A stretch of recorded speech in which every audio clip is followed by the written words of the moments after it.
तर नमस्कार भावांनो आणि भावांच्या बहिणींनो, आज होतं आपल्याला आकाश आणि श्रद्धा यांचं वेडिंग. मग रिचा मॅडमने आम्हाला बोलवलेलं. मग मी, सोमा आणि हर्ष पवार सर होते. हॉलवर गेल्या ग्रूम आणि ब्राईडची एंट्री झाली. एंट्रीचं शूट घेऊन पहिला आम्ही जेवायला गेलो. तिथे आपले भाऊ भेटले. सुमित आपल्याला लय दिवसात भेटलेला आणि तिथं संतोष पण होता. हे सगळे आपले शाळेपासूनचे मित्र. नंतर झाल्या हळदी चालू, पण टाइम कमी असल्यामुळे हळदीला लय गडबड झाली, नुसती पळापळी. तेवढ्यात तिथं ग्रूमला अवधूत दातानं पाक भरवून टाक. तेवढ्यात तिथं स्वामीसनी सोमा लाडीगुडी लावली. मी तुम्हाला सांगितलं माझं बघा पोरगे बघायला चाललं का तुला? सरकारी नोकर आहे का, बंगला आहे का, तुमचा आई वडील तिकडे वृद्धाश्रम मध्ये आहे का, तर मुलगी तुम्हाला मिळेल.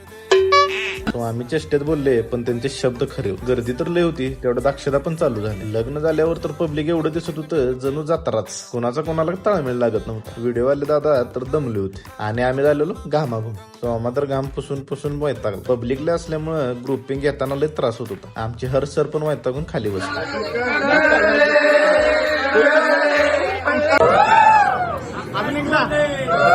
पोरांनी तर राडाच केला. नंतर ही सगळी गँग म्हणाले आमचं पण फोटो काढा, पण सुमित भाऊ काय थटत नव्हता. एक नंबर आहे फालुदा, आपलं फालुदा नाही आम्रखंड. सगळं शूट कम्प्लीट कराय आम्हाला 8 वाजले. नंतर आम्ही केला पॅकअप चालू. पॅकअप करून आम्ही निघालो घरी. तर मग चला भेटू उद्या अशाच नवीन ब्लॉग मध्ये.